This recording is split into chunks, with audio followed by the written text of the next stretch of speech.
प्रणाम मास्टर। सभी को मेरा मधुसोनी का कोटि कोटि प्रणाम और सबका बहुत बहुत स्वागत है light and soul meditation group के हिंदी प्लेटफॉर्म पर।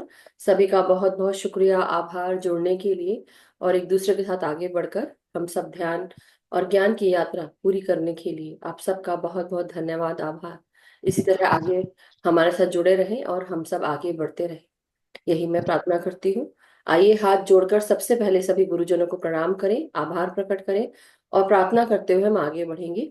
हमारे साथ जुड़े हुए सभी दिव्य शक्तियों को, दिव्य प्रकाश से जुड़ी हुई आत्माओं को, सभी ईश्वरी शक्ति सत्ताओं को, हमारे साथ जुड़ी हुई हर एक गुरुजन, हर एक मास्टर जो मोस्ट हाई से जुड़े हुए हैं, स्पिरिचुअल रैम, एंसेस्ट्रल रैम, सभी एस्ट्रल रैम के मास्टर्स, एंजेलिक रैम के मास्टर्स, परम गुरु मंडली के मास्टर्स, असेंडेड मास्टर्स, सप्तऋषि मंडल के मास्टर्स, हमारे साथ जुड़े हुए सभी सिद्धों को, teachers, healers, mentors, guru, sun, moon, constellations, divine feminine masculine energies और साथ ही समस्त मदर अर्थ के प्राणीजन, सभी गार्डियंस, हमारे साथ मदर नेचर से जुड़े हुए सभी मास्टर्स, फादर यूनिवर्स से जुड़े हुए मास्टर्स, सभी को हमारा कोटि कोटि प्रणाम।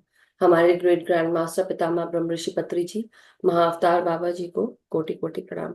और सभी मास्टर से हम यही रिक्वेस्ट करते हैं कि अपनी चेतना के साथ हमें जोड़े रखें, जो ज्ञान मेधा आपने पाई हमें भी मिले, हम सब जो भी जन्म पूरी योजना उद्देश्य लेकर आए हैं उन्हें हम पूर्ण कर सकें और हमारे जीवन और आत्मा की यात्रा से जुड़ी हुई हाईएस्ट टाइमलाइन उसके साथ हमें अलाइन करें, सत्य के मार्ग पर ले चलें, हमारा मार्गदर्शन करें, हम सबको मदद करते हुए, सुरक्षा घेरे में रखते हुए हमेशा प्रगतिशील रखें।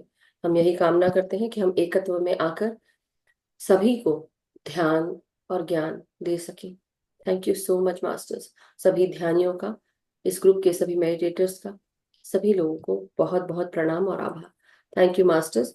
सो आप सभी का बहुत बहुत स्वागत है हमारे light and soul meditation group के हिंदी प्लेटफॉर्म पर, सभी का शुक्रिया। सो मास्टर्स, आज हमारे साथ वैशाली गुल्हाने जी हैं, तो मैं उनका बहुत बहुत स्वागत करती हूँ। Vaishali ji, thank you so much for joining और साथ में आपका बहुत बहुत स्वागत है। ये पहले जबलपुर में रहती थी, अब नागपुर में है और अभी इससे पहले हम सबको कई सारे मास्टर्स के गुरु के बारे में इन्होंने बताया भी। आज ये गुरु विश्वामित्र जी के बारे में बताएंगे और उनकी जो टीचिंग है जो उन्होंने दी है उसके बारे में बताएंगे।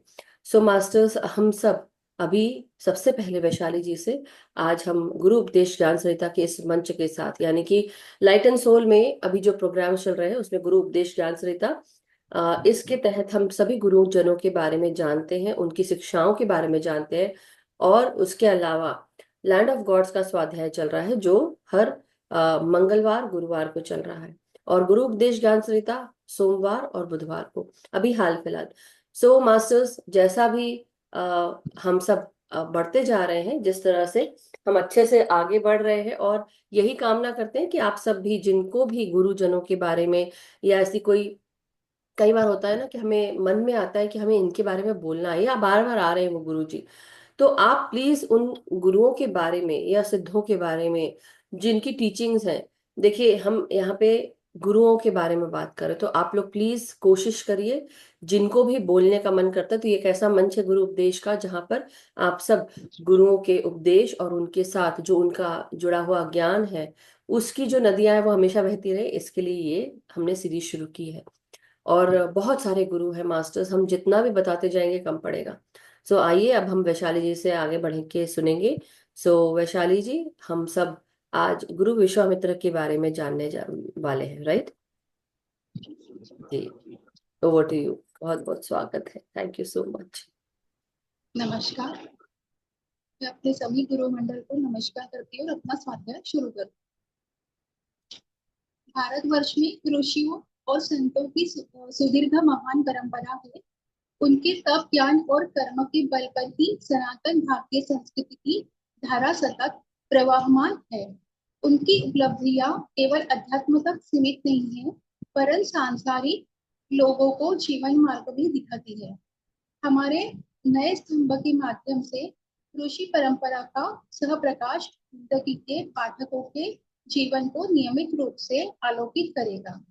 इस स्तंभ का श्री गणेश मिश्रा मित्र से है। भारतीय ऋषि परंपरा में ऋषि, महर्षि, देवर्षि, ब्रह्मर्षि तो अनेक थे, लेकिन विश्वामित्र केवल एक ही थे। सूर्य तप की आभा को लज्जित कर देने वाले अपने परम तेजस्वी व्यक्तित्व और कृतित्व के साथ विश्वामित्र तीनों युगों की त्रिवेणी के प्रत्येक तट पर उपस्थित थे। सप्त ऋषियों में सर्वोपरि विश्वामित्र ने अपने संकल्प शक्ति और साधना के बल पर एक राजा से महर्षि के महान पद को प्राप्त किया। यह उपलब्धियां हर युग में हर पीढ़ी को इस बात की प्रेरणा देती है कि मनुष्य की क्षमताएं असीम हैं। यदि वह ठान ले तो विश्वामित्र की तरह न केवल नया स्वर्ग रच सकता है, बल्कि मनुष्य होकर देवताओं का पूज्य भी बन सकता है। विश्वामित्र के पिता थे गाधी, और उनका जो समय काल था वो रामायण काल है। उन वो उनके 100 पुत्र थे, और वो धनुर्विद्या में पारंगत थे। उनकी रचनाएं विश्वामित्र कल्प, विश्वामित्र संहिता, विश्वामित्र स्तुति, यश कीर्ति। ऋग्वेद के 10 मंडलों में तृतीय मंडल, जिसमें 62 सूक्त है, इन सभी सूक्तों के दृष्टा विश्वामित्र ही है। उनकी अन्य जानकारी। विश्वामित्र तपस्या के धनी थे। इन्हें गायत्री माता सिद्ध थी, और इनकी पूर्ण कृपा उन्होंने प्राप्त की थी।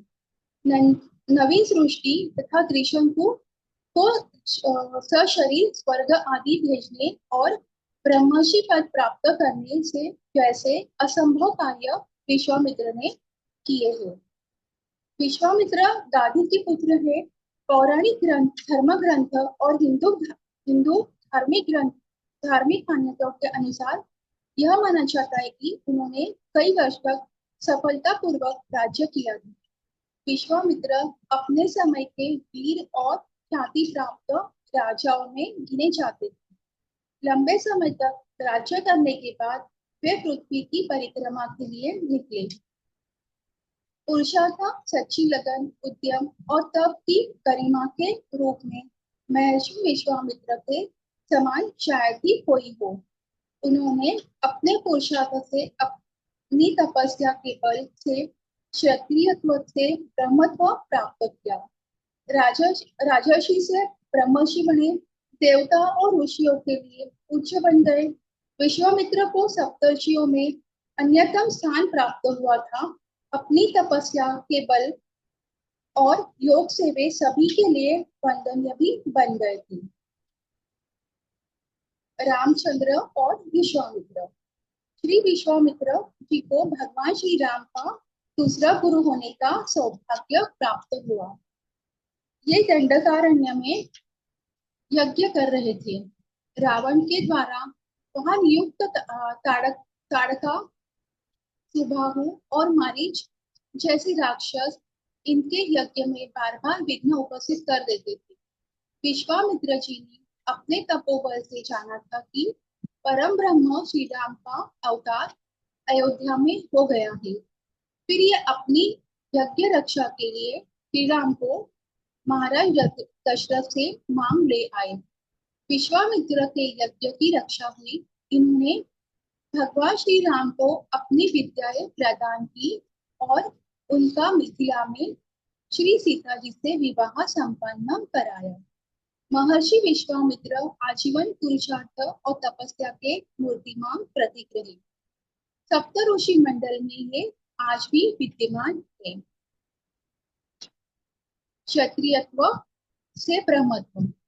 पुरुषार्थ, सच्ची लगन, उद्यम और तप की गरिमा के कारण, तप की गरिमा के रूप में महर्षि विश्वामित्र के समान शायद ही कोई हो। ऋग्वेद के 10 मंडलों में तृतीय मंडल, जिसमें 62 सूक्त है, इन सभी सूक्तों के दृष्टा विश्वामित्र है। इस मंडल में इंद्र, अदिति, अग्निदेव, उषा, अश्विनी तथा भृगु आदि देवताओं की स्तुतियां भी है। अनेक मंत्रों में गौ महिमा का वर्णन भी है।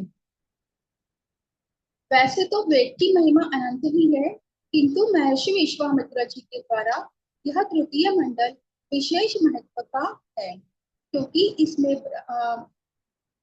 ब्रह्म गायत्री का जो मूल मंत्र है वह उपलब्ध है। ओम भूर्भुवः स्वः तस्य वितुर्वरेण्यं भर्गो देवस्य धीमहि धियो यो नः प्रचोदयात्। हम उस सृष्टिकर्ता प्रकाशमान परमात्मा का ध्यान करते हैं, जो पृथ्वी, आकाश और स्वर्ग में व्याप्त है, जो पूजनीय है और जिसकी कृपा से हमारी बुद्धि अच्छी दिशा में चलती है। यदि महर्षि विश्वामित्र न होते तो यह मंत्र हमें उपलब्ध न होता। यह मंत्र सभी मंत्रों का मूल है, बीज है। इसलिए गायत्री को वेद माता कहा जाता है। उपनयन संस्कार में गुरुमुख द्वारा इसी मंत्र के उपदेश से बीजत्व प्राप्त होता है और नित्य सांध्य कर्म में मुख्य रूप से प्राणायाम, सूर्योपस्थान आदि द्वारा गायत्री मंत्र के जप की सिद्धि में ही सहायता प्राप्त होती है। अतः गायत्री उपासना में इनकी कृपा प्राप्त करना भी आवश्यक है। इन्होंने गायत्री साधना तथा दीर्घकालीन सांध्योपासना की तप शक्ति से काम, क्रोध आदि विकारों पर विजय प्राप्त की और तपस्या के आदर्श बन गए। महामुनि विश्वामित्र तपस्या के धनी है। इन्हें गायत्री माता सिद्ध की और इनकी पूर्ण कृपा उन्होंने प्राप्त की थी। इन्होंने नवीन दृष्टि और त्रिशंकु को सशरीर स्वर्ग आदि भेजने और ब्रह्मर्षि पद प्राप्त करने संबंधी जो भी असंभव कार्य किए, उन सब के पीछे गायत्री जप एवं संध्योपासना ही का प्रभाव है। जो मोती, मूंगा, सुवर्ण, नीलमणि तथा उज्जवल प्रभा के समान वर्ण वाले 5 मुखों से सुशोभित है, 3 नेत्रों से जिनके मुख की अनुपम शोभा होती है, जिनके रत्नमय मुकुट है, रत्नमय मुकुट में चंद्रमा जड़े हुए हैं, जो 24 वर्णों से युक्त है तथा जो वरदायिनी गायत्री अपने हाथों में अभय और वर मुद्राएं, अंकुश, पाश, शुभ्र कपाल, दृष्टि, शंख, चक्र और 2 कमल धारण करती है, हम उन गायत्री माता का ध्यान करते हैं। सत्य धर्म के आदर्श राजर्षि हरिश्चंद्र महर्षि विश्वामित्र की दारुण परीक्षा से ही हरिश्चंद्र की सत्यता में निखार आया। उस वृत्तांत में महर्षि अत्यंत निष्ठुर से प्रतीत होते थे, किंतु महर्षि ने हरिश्चंद्र का सत्य धर्म हरिश्चंद्र को सत्य धर्म की रक्षा का आदर्श बनाने तथा उनकी कीर्ति को सर्वश्रुत एवं अखंड बनाने के लिए ही उनकी इतनी कठोर परीक्षा ली। अंत में उन्होंने उनका राजेश्वर्य उन्हें लौटा दिया, रोहिताश्व को जीवित कर दिया और महर्षि विश्वामित्र की परीक्षा रूपी कृपा प्रसाद से ही हरिश्चंद्र राजा से राजर्षि हो गए, सबके लिए आदर्श बन गए। एटेरिया ब्राह्मण आदि में भी हरिश्चंद्र का आख्यान में महर्षि विश्वामित्र की महिमा का वर्णन आया है। ऋग्वेद के तृतीय मंडल में 30 और 33 तथा 53 सूक्त में महर्षि विश्वामित्र का परिचयात्मक विवरण आया है। वहां से ज्ञान होता है कि ये कौशिक गोत्रोत्पन्न कौशिक थे। ये कौशिक लोग महान ज्ञानी थे, सारे संसार का रहस्य जानते थे। अब है अहिल्या का उद्धार। जब राम और लक्ष्मण विश्वामित्र के आश्रम में गए थे, उस समय मिथिला के राजा जनक जी ने विश्वामित्र के पास पिताजी के स्वयंवर का निमंत्रण भेजा। राम और लक्ष्मण को साथ लेकर महर्षि विश्वामित्र जनक जी के निमंत्रण पर मिथिला गए। मिथिला में जब राम लक्ष्मण विश्वामित्र जी के साथ मिथिला के उपवन को देख रहे थे, वही एक निर्जन आश्रम उनको वहां पर मिला। विश्वामित्र ने बताया, यह पहले गौतम महर्षि का आश्रम था।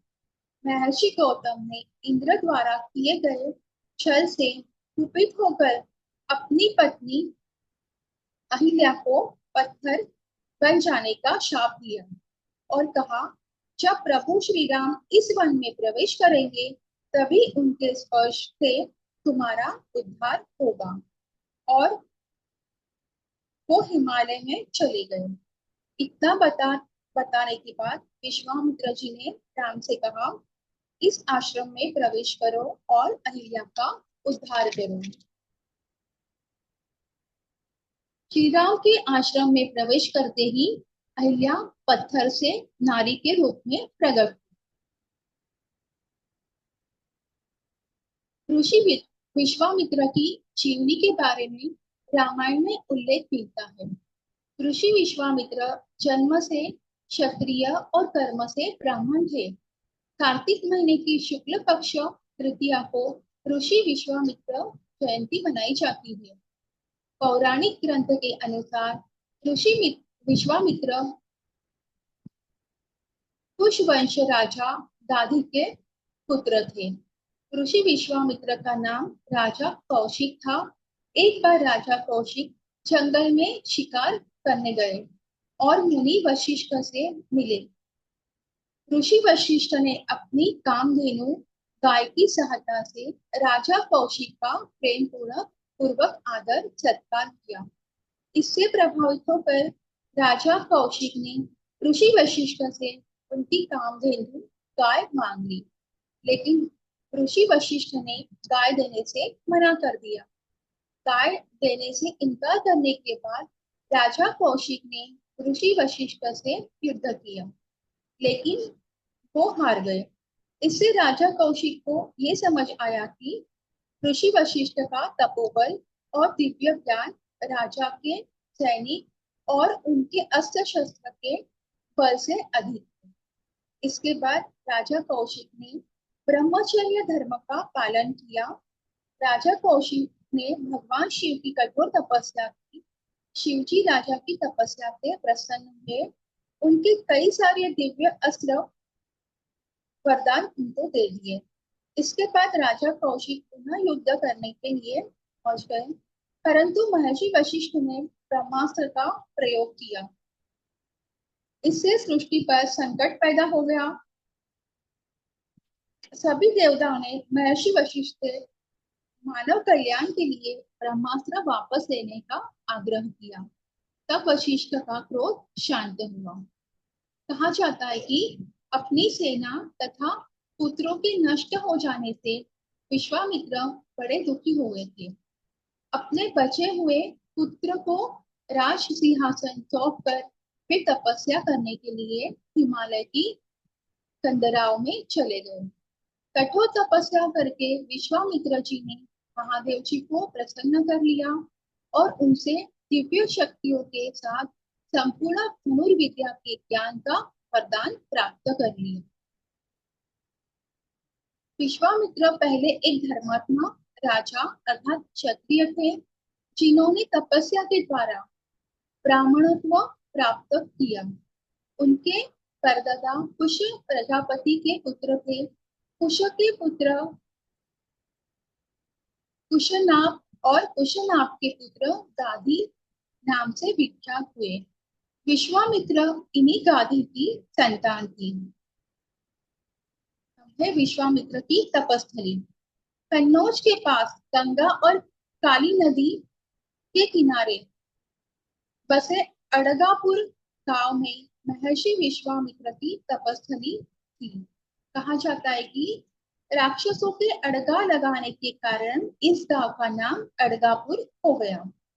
कई ऐतिहासिक पुस्तकों में विश्वामित्र की तपस्थली अड़गापुर में होने का भी जिक्र है। बक्सर। धार्मिक पुस्तकों के मुताबिक महर्षि विश्वामित्र ने बक्सर में अपना आश्रम बनाया था। बक्सर को उनकी तपोभूमि कहा गया है। कहा जाता है कि 88,000 ऋषि थे, ऋषि मुनियों की तपस्थली होने के कारण ही पूर्व काल में बक्सर का नाम सिद्धाश्रम पड़ा था। महर्षि विश्वामित्र के तपोबल के प्रभाव से ही भगवान राम और लक्ष्मण को शस्त्र नीति, धर्म नीति, कर्म नीति और राजनीति शास्त्र का ज्ञान प्राप्त हुआ था। विश्वामित्र ने राम लक्ष्मण को बला व अतिबला नाम की विद्या सिखाई थी। बला और अतिबला वह विद्याएं थी जिनको सीखने पर राम लक्ष्मण विशिष्ट शक्तियों से युक्त हो गए थे। अब विश्वामित्र के संदेश। विश्वामित्र महर्षि हमें अपनी छुपी हुई आंतरिक क्षमताओं को उजागर करने के लिए कड़ी मेहनत करने की सलाह देते हैं। उनका दावा है कि हमारे पास जितनी अधिक सुविधाएं उपलब्ध होगी, प्रलय काल से गुजरना उतना आसान होगा। हमें घबराना नहीं चाहिए, बल्कि हर समय प्रकाश के प्रति जागरूक रहना चाहिए। इससे बात करनी चाहिए और सुनना चाहिए। वह चाहते हैं कि हम एक दूसरे की देखभाल करने की भावना विकसित करें। उनका दावा है कि इस व्यवहार का अभ्यास करके हम सत्य युग में रहने के लिए बेहतर तरीके से तैयार होंगे। हमें एक दूसरे के प्रति लालची या क्रूर नहीं होना चाहिए, क्योंकि यह अतः धरती माता की भलाई को नुकसान पहुंचाता है। उनका दावा है कि वे अब धरती माता की पीड़ा को नहीं समझ सकते हैं और हमसे आग्रह कर रहे हैं कि हम धरती माता के पीड़ा को महसूस करें और एकता और एकजुटता की भावना से सभी से संबंध बनाना शुरू करें। यहाँ पर मैं अपनी वाणी को विराम देती हूँ। जहाँ पर भी मेरे से मिस्टेक हुई हूँ, गलती हुई, मुझे क्षमा करें। और मैं ये कहना चाह रही कि अभी जैसे जैसे मैं स्वाध्याय कर रही हूँ, तो काफी चीजें ऐसी हुई हैं जो मैंने बचपन से पढ़ी हुई है। और जैसे जैसे मैं स्वाध्याय कर रही हूँ, वैसे वैसे मुझे समझ में आ रहा कि हाँ, ये तो मैंने काफी टाइम पहले पढ़ चुकी हूँ। और मुझे काफी सारी चीजें भी याद आने लगी हैं।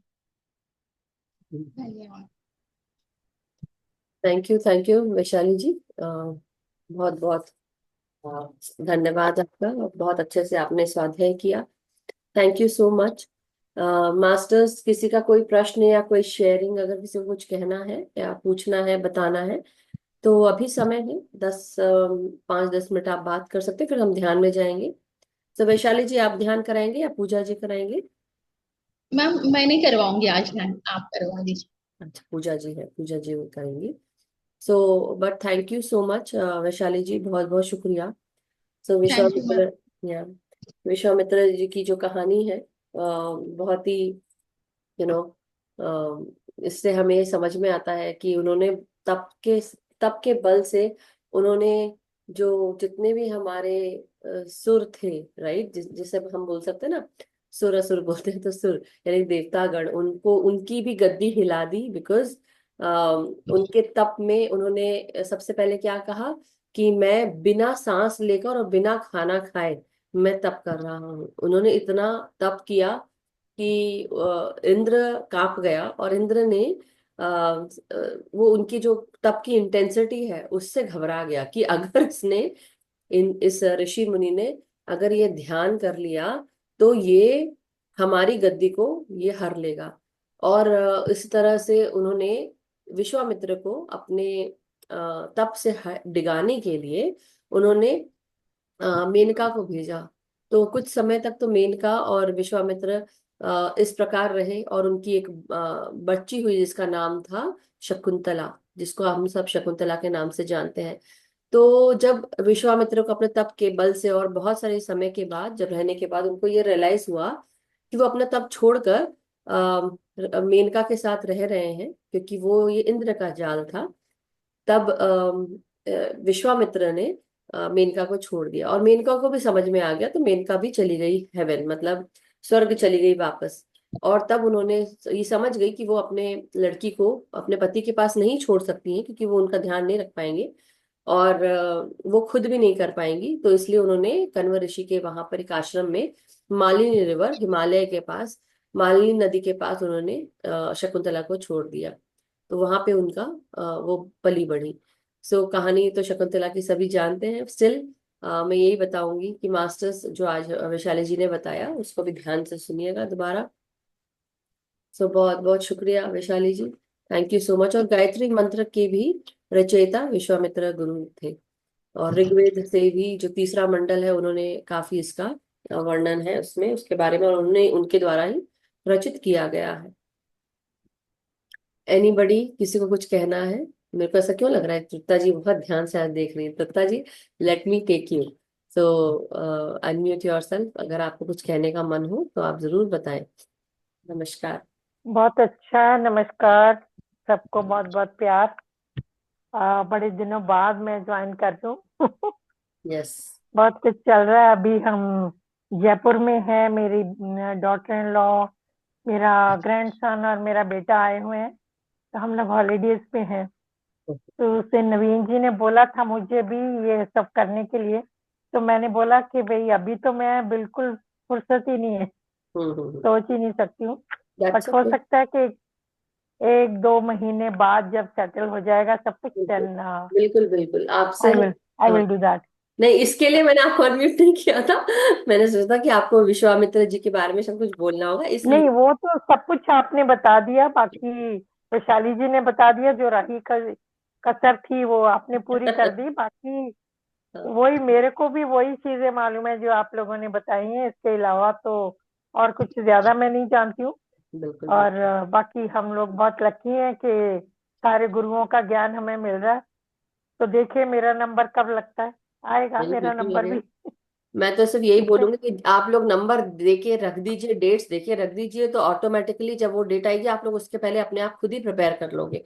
क्या होता है जब हो तक सकता है डेट 2-3 महीने लगे अभी। नहीं। ठीक है, तो आफ्टर दैट मैं अपने आप को अपने खुद ही लेके आऊंगी वहां पे। बिल्कुल बिल्कुल, मैं तो उसके लिए कुछ हम्म, बोल नहीं, मैं समझती हूँ।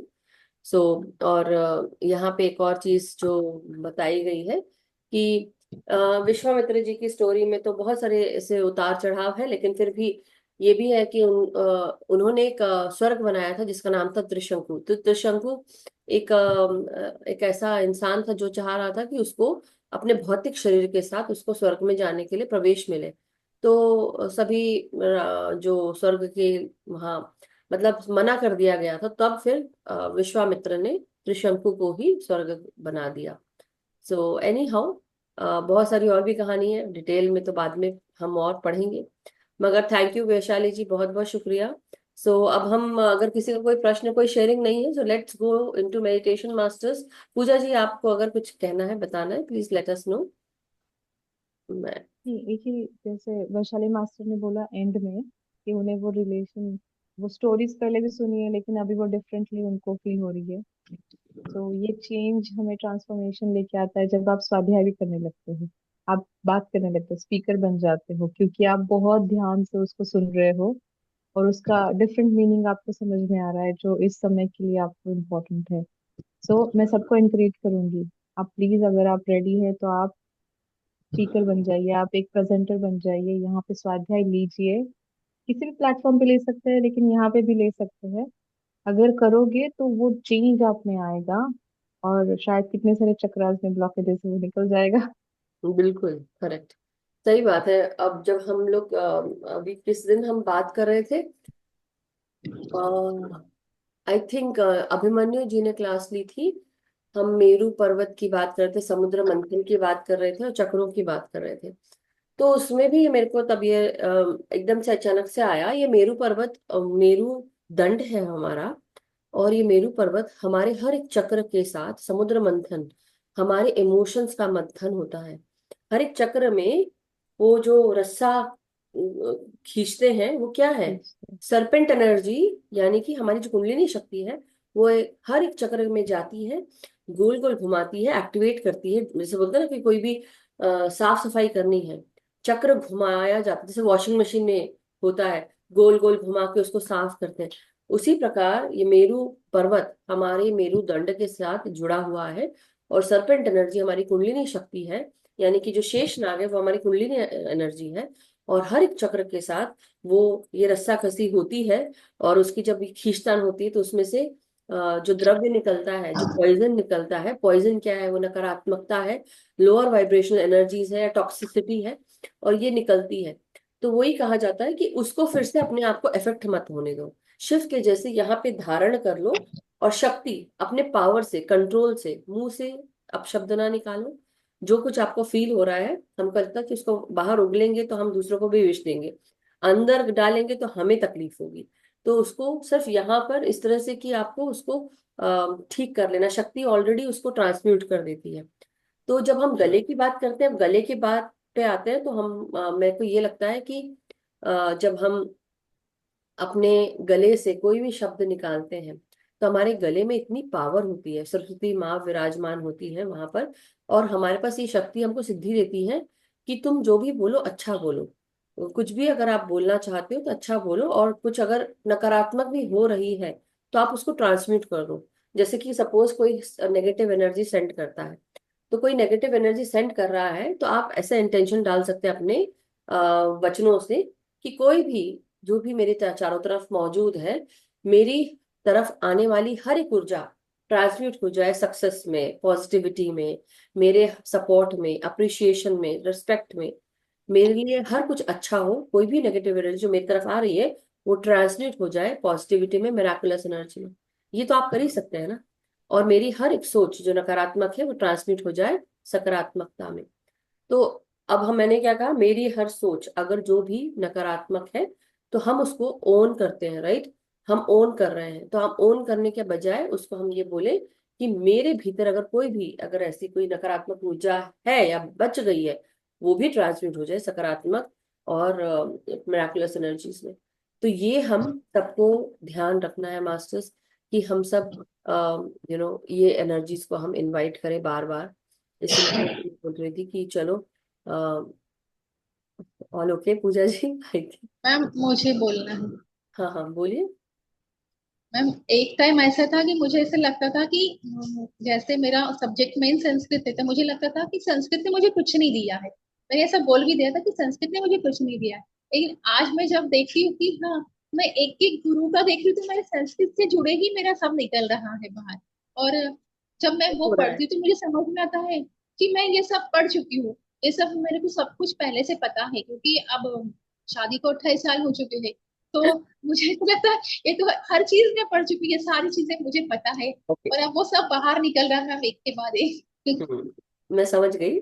मैं इसलिए हंस रही हूँ क्योंकि देखिए, आपने अपने अहम के आगे आकर आपने बोला कि मेरे को संस्कृत ने कुछ नहीं दिया। अब पूरी सृष्टि आपको बता रही कि आपको संस्कृत ने क्या दिया है। ये पूरी सृष्टि हाँ आपको आपके अहम को तोड़ रही है। आपको ये समझना चाहिए। और वो काम कौन करा रही है, संस्कृत का काम कौन करा रहा है, ये पूरी सृष्टि आपसे काम करा रही है, यूनिवर्स। कि तुम कहती हो ना नहीं तो करो, लो करो अब। ये होता है। इसलिए कभी भी जब हम, जैसे हम शायद अपने बोलते हैं ना, जवानी का खून होता है, तो हम बहुत उबलते रहते हैं, राइट। हम सोचते हैं कि this is my youth energy and I can do anything what ever I want. मैं कुछ बोल सकती हूँ, बोल सकता हूँ। और हम उस नादानी में, उस बिना दिमाग से हम बहुत सारी चीजें, वचन बोल देते हैं, कार्य कर देते हैं। लेकिन हमको ना, जो जहां हम गलत होते हैं और जहां हमको सीखना होता है, वो सृष्टि हमारे सामने लाकर वो खड़े करती है। और आपका ये, इसको बुरा मानने की बात नहीं है, लेकिन मैं देख रही हूँ as a teacher, mentor, coach, मैं वो बता रही हूँ। मैं किसी को तोड़ना नहीं चाहती, लेकिन मैं बता रही हूँ कि यहाँ पे कई जगह मुझे वो जो महसूस हुआ वो मैं आपको मैं पीछे से कई बार बोलती हूँ, अलग से फोन करके, राइट। सबके सामने नहीं बोलती, but this is what it is always. You need to understand that there are certain things still जो अभी भी आपको करना है, पढ़ना है। और सभी को करना है, हर किसी में कमियां होती है। It's not a big deal कि मेरे में कमी नहीं है, तेरे में कमी नहीं है, ऐसा नहीं होता। सब में होती है, सब में होती है। हम सबको करना है। तो इसलिए अपने भीतर जो कुछ भी है उसको देखिए, पहचानिए, मेहनत करिए। मेहनत करने से, बार बार उसकी प्रैक्टिस करने से, आप हार्ड वर्क तो कर रहे हैं, स्मार्ट वर्क भी करिए। लेकिन कोशिश ये करिए, ये जनरल, ये केवल आपके लिए नहीं है, बट ये सभी के लिए मैं बता रही हूँ कि कोशिश करिए कि हम दूसरों को नीचा ना दिखाएं। हम कोशिश करें कि सबको हम उठाने की कोशिश करें, अपने साथ लेकर चलने की कोशिश करें। हमने एक बार ट्राई किया, दो बार ट्राई किया, देखो तीसरी बार भी आपने कर लिया, उसके बाद छोड़ दो उस इंसान को। उसका अगर समय नहीं आया है तो वो कुछ नहीं करेगा। किसी को फोर्स नहीं करना है।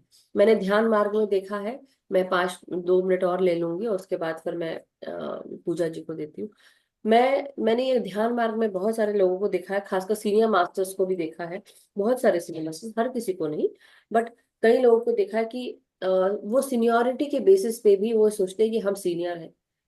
तो सीनियर है, लेकिन वो जो सीनियोरिटी है वो उनकी बातों में और कुछ कार्यों में नहीं दिखती है। और कई बार ऐसा हो जाता है कि हम कई लोग, हो सकता है कि इस चीज को लेकर मेरे पर कुछ बोले, या क्योंकि मैं बोल रही हूँ इसलिए, बट मैं किसी को ट्रिगर करने के लिए नहीं बोल रही हूँ। मैं सब बताने के लिए बोल रही हूँ कि मैं छोटी हूँ, मैं समझती हूँ, मैं रिस्पेक्ट करती हूँ अपने हर एक सीनियर मास्टर का। लेकिन मैं ये भी देखती हूँ कि कई सीनियर मास्टर्स अपने अहम के आगे दूसरों को चांस नहीं देते हैं।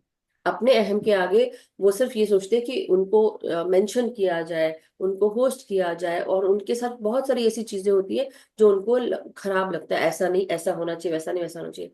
लेकिन बात अगर ज्ञान देने की है, बताने की है, तो सबको एक जैसे के साथ बिहेव होना चाहिए। अच्छा हाँ, एक और बात मास्टर्स, इससे याद आया, ये देखिए मास्टर्स अपने आप मेरे मुंह से निकल रहे थे। अंबेडकर जयंती की आप सभी को बहुत बहुत शुभकामनाएं मास्टर्स। आज अंबेडकर जयंती है, तो आप सबको बहुत बहुत शुभकामनाएं। और अंबेडकर जयंती के साथ साथ मास्टर B.R. अंबेडकर जी, इन्होंने सबसे पहले इक्वालिटी की बात की थी, जो आप भी मेरे मुंह से निकल रहा था ना, कि एकता रखिए और सबके साथ एक जैसा बिहेव करिए, जज नहीं करिए, तो सब में बराबरी होनी चाहिए, इक्वालिटी होनी चाहिए। और उन्होंने बहुत मेहनत की कि अपने इसके पूरी जो अपना भारतवर्ष है, हर जगह, केवल भारतवर्ष में ही नहीं, हर जगह उन्होंने इसके लिए आवाज उठाई, इक्वालिटी की आवाज उठाई। और उन्होंने बहुत सारी ऐसी चीजें भी यू नो हेल्प की, सबको जानने में, जागृत करने में, छुआछूत को दूर करने के लिए भी उन्होंने बहुत मदद की मास्टर्स। तो इसलिए जब हम मतलब अंबेडकर सर के बारे में बात करते हैं, तो उन्होंने हम सबको बहुत और भी शिक्षाएं दी हैं। और जस्टिस, ये मतलब ये जूरिस्ट भी रह चुके हैं, मिनिस्टर भी रह चुके हैं, minister of law and justice of India रह चुके हैं मास्टर्स। इनका जन्म 14 अप्रैल को हुआ था। और जो जब इन्होंने बॉडी वेकेट की थी, तो December 6, 1956 में इन्होंने, मतलब 1891, 14 अप्रैल 1891 को इनका जन्म हुआ था, और December 6, 1956 न्यू दिल्ली में इनका इन्होंने बॉडी वेकेट की थी। तो जैसा मैंने बताया, minister of law justice of India, ये एक इंडियन जूरिस्ट रह चुके हैं, इकोनॉमिस्ट रह चुके हैं, सोशल रिफॉर्मर रह चुके हैं, एक अर्थशास्त्री, पॉलिटिकल लीडर भी रह चुके हैं, है ना। और साथ ही साथ इन्होंने बहुत सारे ऐसे कमिटीज को चेयर किया है। कॉन्स्टिट्यूशन ऑफ इंडिया भी इनके इस पे ही बेस्ड है, और बहुत सारे डिबेट्स हैं जो इनके द्वारा किए गए थे। सो मास्टर्स, ये अगर आप देखेंगे तो इनकी कई सारी बुक्स भी, किताबें भी हैं जो आप पढ़ सकते हैं। और साथ ही साथ आप सबको बैसाखी की भी शुभकामनाएं। ये कल था शायद, तो आप सबको ढेरों शुभकामनाएं मास्टर्स। दो तीन चीजें हैं जो हम कभी कभी भूल जाते हैं, बट सभी सभी मास्टर्स को, खासकर पंजाब की तरफ के लोगों में बैसाखी का बहुत, या जो पंजाबी होते हैं वो मनाते हैं।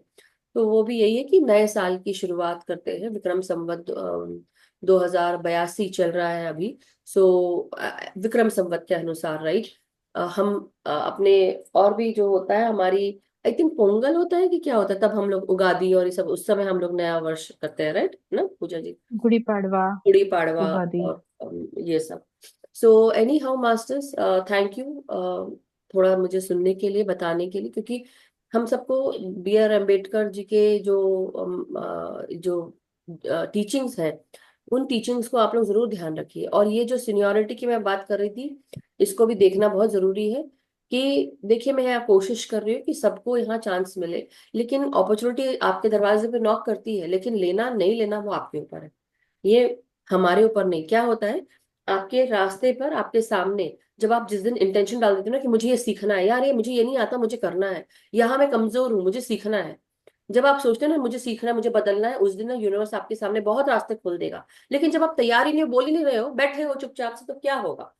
और जिस दिन हम जब अहम करते हैं, पहली बात अहम करते हो ना जिस दिन भी, चाहे वो मैं हूं, क्योंकि मैंने भी उस दौर से गुजरी हूं, मैं ऐसा नहीं कि नहीं गुजरी हूँ, तो ऐसा नहीं कि मैं बिना एक्सपीरियंस के बोल रही हूँ, नहीं, सबके साथ होता है, लेकिन अपने अहम को समझना कि मेरा अहम आ रहा है आड़े, और उसको एक्सेप्ट करना।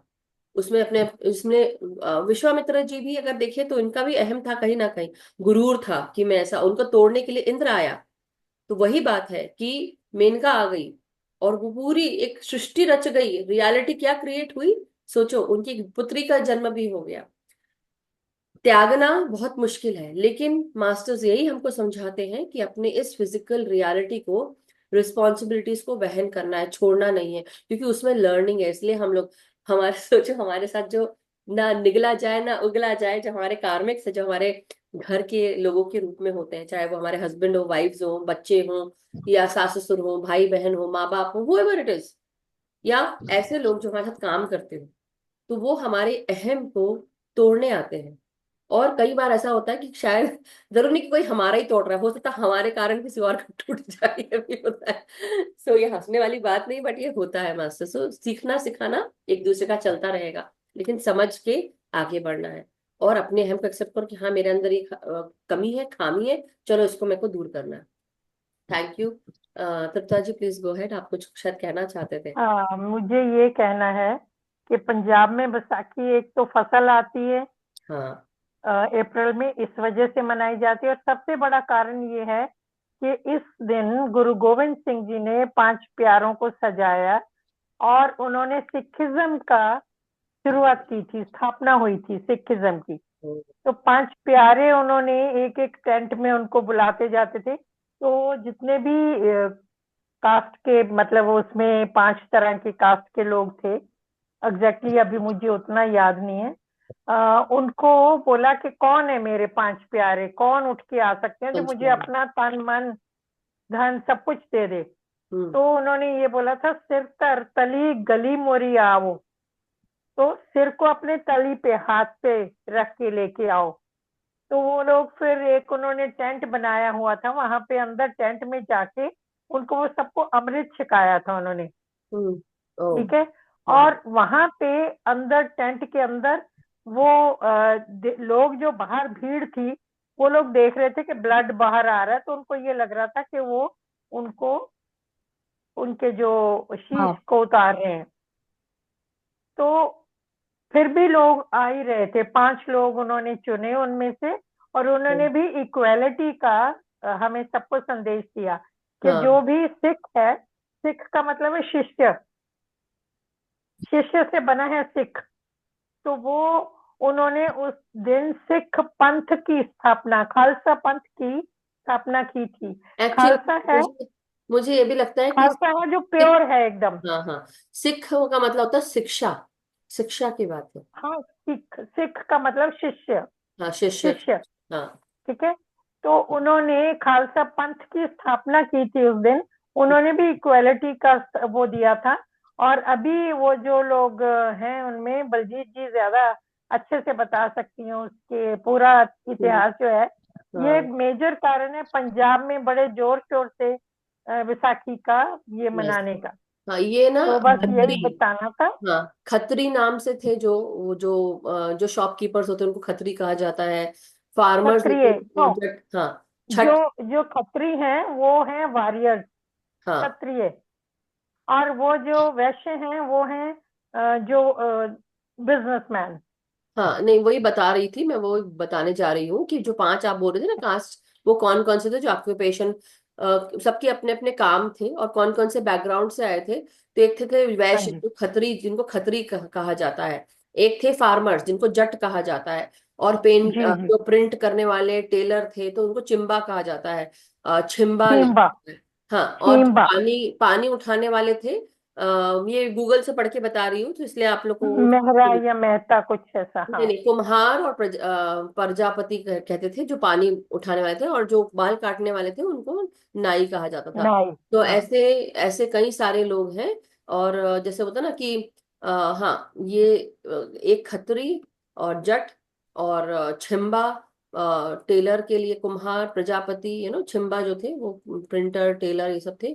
टेलर टेलर प्रजापति, होते थे। हाँ, तो पानी पानी हम्म, उठाने के और नाई थे, तो ऐसे पंज प्यारे उनको नाम दिया गया था। तो इसलिए जो उस तरह की कास्ट उस दिन मौजूद थी, तो इसलिए सभी लोग, वो एक कम्युनिटी डेवलप हुई, और उसके बाद गुरु गोविंद सिंह जी तो वो ने। खालसा पंथ उन्होंने चलाया। पंथ इज द वे, रास्ता। और खालिस जो भी है, कोई दाढ़ी मूछ नहीं काटेगा, जो जैसे प्योर हम पैदा हुए थे जी। उसी स्थिति में रहेंगे। या। तो उन्होंने कच्छ, कड़ा, कृपान, कंगा और केश, ये 5 निशानियां रखी थी। उन्होंने एक फौज तैयार की थी। तो यस। वो एक्चुअली उस फौज की तैयारी में उन्होंने, कि ये तो सब लोग पहचाने कैसे जाएंगे हमारी फौज के लोग, तो उन्होंने बोला था कि कच्छ, कड़ा, कृपान, कंगा, केश, जिनके ये 5 निशानियां साबुत हैं, वो इस मेरी फौज की निशानी ये होगी। जी जी क्योंकि उस टाइम पे कोई ऐसी यूनिफॉर्म्स वगैरह नहीं होती थी, तो जी। उन्होंने फिर उसको यूनिफॉर्म वगैरह दी और उनको वो बनाया। थैंक बस, थैंक यू, मेरे को उतना ही मालूम है, अभी याद भी नहीं आ थैंक रहा यू है गुप्ता जी। शायद। No no, thank you so much. So masters, चलिए अब हम ध्यान में जाएंगे, और मैं अब पूजा जी को हैंड ओवर करती हूँ। So thank you so much Vaishali ji, बहुत बहुत धन्यवाद आपका।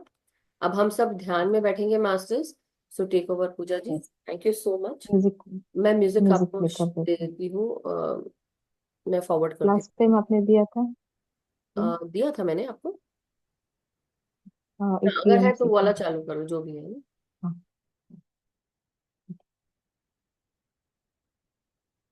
बस आप ध्यान की स्थिति में बैठ जाइए मास्टर्स। अगर किसी को पानी पीना है तो पानी पी के आ जाइए।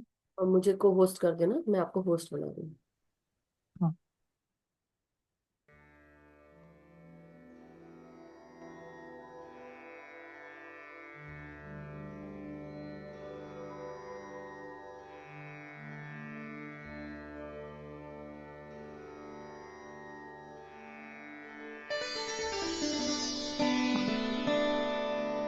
थोड़ा धीरे है। कम करो, कम करो। और कम। ठीक है।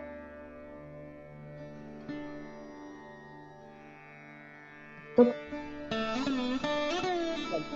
और कम करो। ओके। थोड़ा सा ऊपर।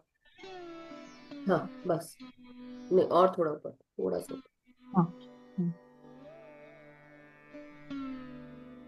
बदल रहे। और ऊपर। ओके। हाँ, परफेक्ट परफेक्ट। ये बीच में वो म्यूजिक ही ऐसा है, बहुत कम होता है फिर ऊपर रहता है। नहीं नहीं, हो जाएगा, बट इतना परफेक्ट है। Thank you. Thank you masters. चलिए ध्यान के समय बैठ जाते हैं।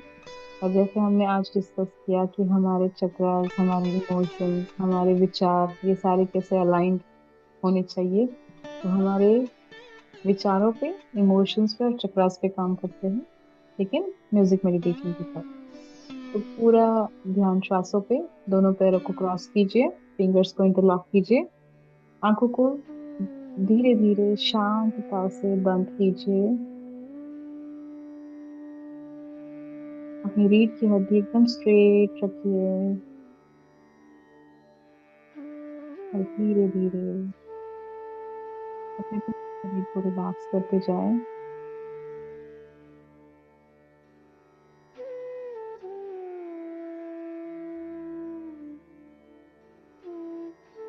लंबी गहरी श्वासें अंदर लेंगे और धीरे से लंबी श्वासें बाहर छोड़ देंगे। एक लंबी गहरी श्वास अंदर लीजिए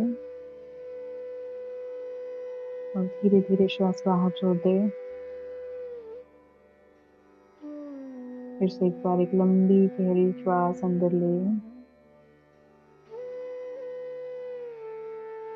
और श्वास को बाहर छोड़ दें। एक लंबी गहरी श्वास अंदर लें, स्लोली अपने श्वास को बाहर छोड़ दें। पूरे मन को शांत कर दें, अंतर मन से कनेक्ट करें खुद को श्वासों के साथ। अपने प्राकृतिक श्वासों के साथ बने रहे। Normal breathing, natural breathing.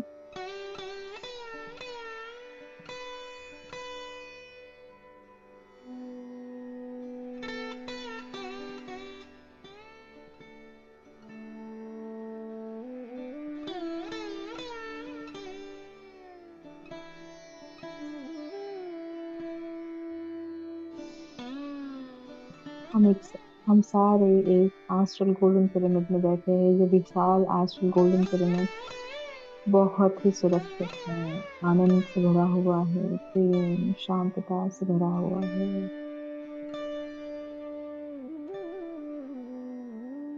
खुद को पूरी तरह सुरक्षित महसूस करें। स्वर्ण प्रकाश से खुद को रिलैक्स करें। आपके इस एस्ट्रल गोल्डन पिरामिड में आपके higher self, spiritual guides, angelic guide, सारे डिवाइन मास्टर्स, गुरु मंडली, सारे गैलेक्सी के सारे डिवाइन मास्टर आपके साथ ध्यान कर रहे हैं।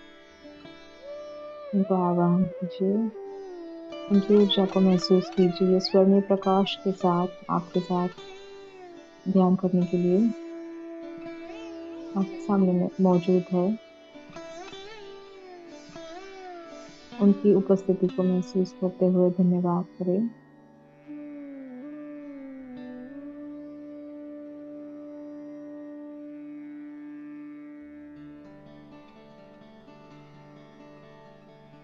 कोई विचार अगर मन में आ रहा है तो उसे प्यार से एक्सेप्ट करें। अब ध्यान पूरा श्वासों पे लेके आए, कोई नया विचार ना जोड़े।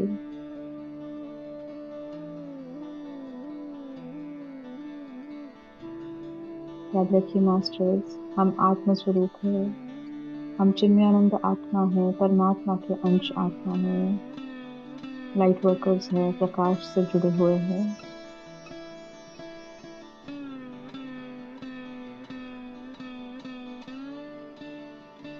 अपने इसी प्यार से भरे हुए आत्म स्वरूप को समझ के, इसको फील करके इस ध्यान में आगे बढ़ते हैं।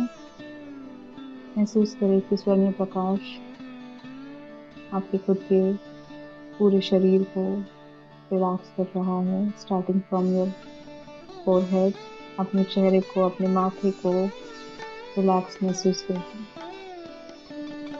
आंखें, नाक, चेहरे का हर एक अंग, हर एक भाग रिलैक्स कीजिए। जॉ लाइंस को रिलैक्स कीजिए।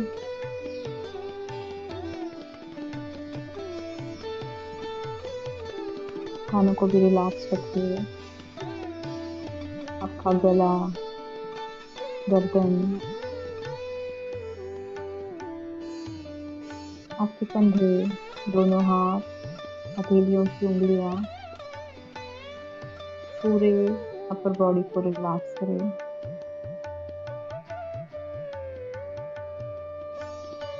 हार्ट सेंटर, लंग्स और सारे इनर ऑर्गन रिलैक्स होते जा रहे हैं।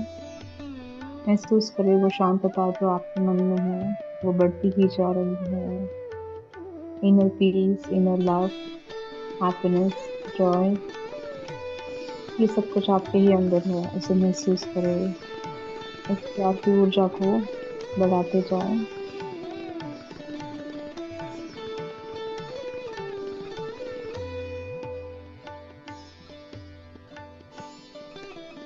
प्रत्येक श्वास जो अंदर जा रही है और बाहर आ रही है,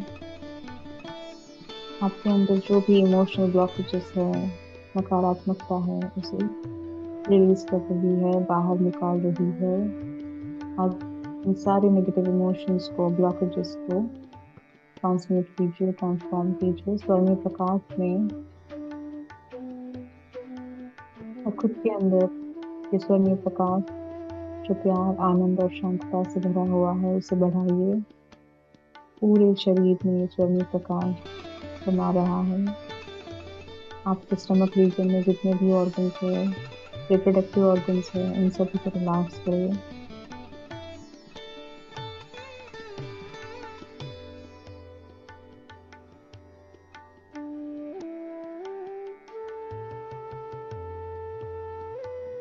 बैकबोन, रीढ़ की हड्डी, रीढ़ की हड्डी से जुड़े हुए हर एक ऑर्गन को, nerve, blood stream, muscles, bones, every part relax करें। आपका backbone, upper back, lower back, hip bone relax करते जाएं। यहाँ पे जितने भी जॉइंट्स हैं उसे रिलैक्स।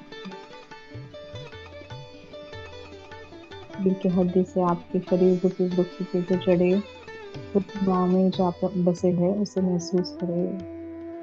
दिमाग से आपको आपकी भावनाओं में संतुलन आ रहा है। प्रतिमा से मिलने वाला जो प्रेम है, स्वर्णीय प्रकाश पूरे शरीर को संतुलित कर रहा है।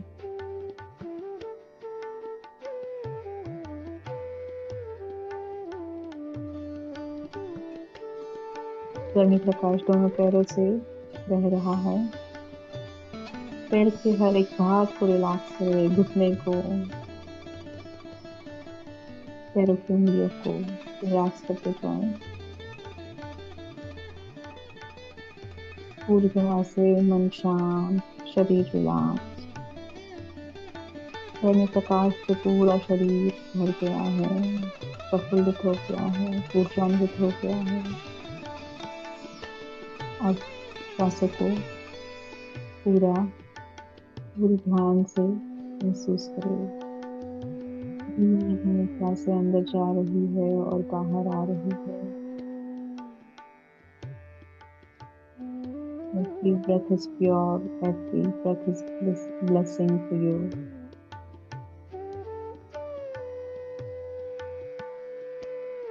आपकी श्वास के साथ बने रहे, अंतरात्मा से जुड़िए और इस ध्यान को इस म्यूजिक के साथ कंटिन्यू करते हैं।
पूरा ध्यान श्वास पर है।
अपना पूरा ध्यान सांसों पे रखिए, अंतर्मन से जुड़िए, परमात्मा से जो भी आपको मैसेजेस डाउनलोड हो रहे हैं ध्यान कीजिए, मिशन को फॉलो कीजिए।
श्वासों पे ध्यान देते रहिए, नॉस्ट्रल।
विश्वासों के साथ बने रहे master. Be with your normal natural breathing, gently breathing.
Thank you masters. धन्यवाद करते हैं, ग्रैटिट्यूड करते हैं उन सारे डिवाइन मास्टर्स को जिन्होंने हमारी आध्यात्मिक प्रगति में किसी न किसी प्रकार से मदद की है और करते ही जा रहे हैं। ध्यान के लिए यहाँ पे ऊर्जा के स्वरूप में उपस्थित है उन सारे डिवाइन मास्टर्स को धन्यवाद करिए अपने मन में।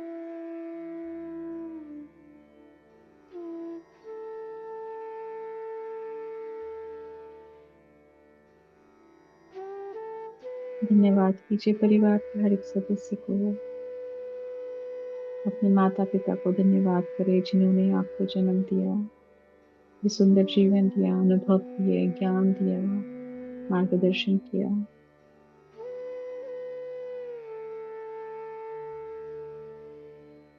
भाई बहन, जीवन साथी, बच्चे और परिवार के अन्य सदस्य, जाने पहचाने लोग, उन सभी को पूरे मन से धन्यवाद करें। ये सारे जो भी अनुभव हमें देने आए हैं वो हमारे लिए बहुमूल्य है। उनसे जो भी सीखा है, जो भी समझा है, उसके लिए पूरे मन से ग्रैटिट्यूड एक्सप्रेस करें, धन्यवाद करें।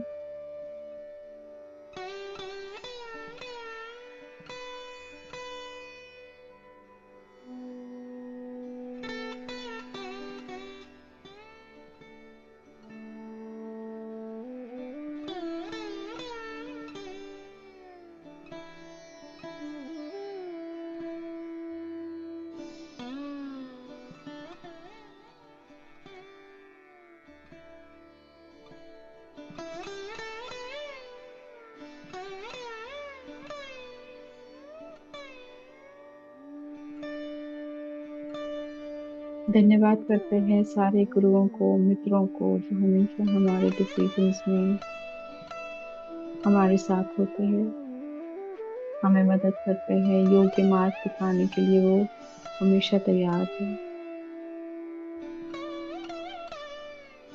धन्यवाद कीजिए पंच महाभूतों को, पांच तत्वों को, अग्नि, वायु, जल, आकाश, पृथ्वी। प्रत्येक तत्व हमें बहुत ज्यादा इम्पोर्टेंट है, इस शरीर के लिए, इस जीवन के लिए, इस सृष्टि के लिए। इन तत्वों से जुड़ के खुद में जो बदलाव आया है उसके लिए धन्यवाद कीजिए। सारे तत्वों को धन्यवाद कीजिए।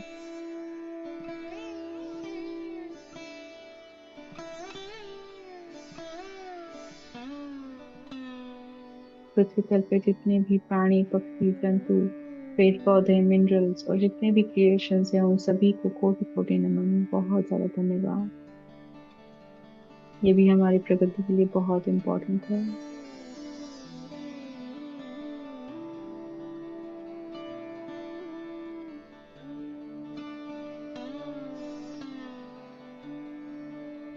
धन्यवाद करते हैं प्रत्येक श्वास को जो आप लेते हैं।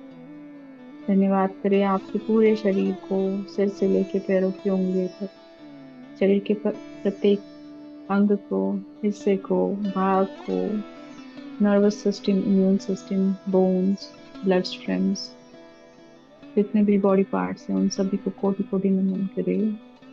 धन्यवाद करें, appreciate your own body, respect दे, प्यार दे अपने शरीर को। इस आत्मा को ये शरीर जगा देता है, इस आत्मा के लिए ये शरीर मंदिर है।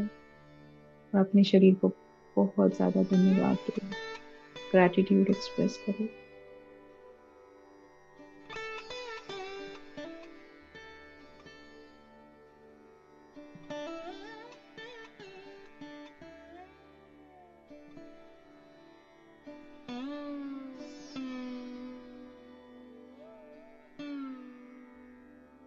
धन्यवाद करते हैं उस जगह को जहाँ पे बैठ के हम ध्यान कर पाते हैं, आप ध्यान कर पाते हैं। उस घर को, उस शहर को, उस कंट्री को, विश्व को धन्यवाद करें।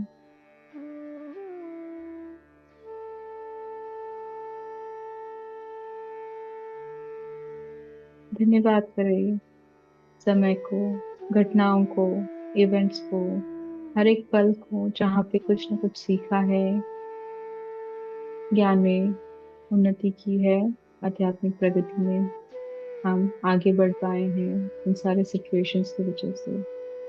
धन्यवाद करें उन सारे सिचुएशंस को। Thank you, thank you, thank you. इस ध्यान की प्रक्रिया में सिर्फ 2 और मिनट है। पूरा ध्यान श्वासों पे केंद्रित करें।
ध्यान से बाहर आने के लिए धीरे धीरे अपने शरीर को महसूस करें। दोनों पैरों की उंगलियों को थोड़ा थोड़ा मूव करें। हाथों की उंगलियों को मूव करें। अपने शरीर को महसूस करें। दोनों हथेलियों को अपनी आंखों पे रखिए। 5 4 3 2 1 0। दोनों हथेलियों को आंखों पे से निकाल के आंखों को खोल दीजिए। Thank you masters for joining the session.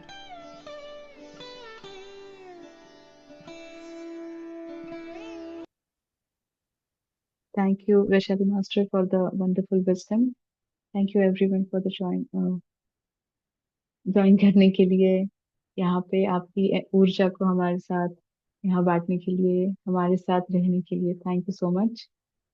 कल फिर मिलते हैं इसी समय पे एक नए टॉपिक के साथ। Thank you all of you masters. Thank you so much.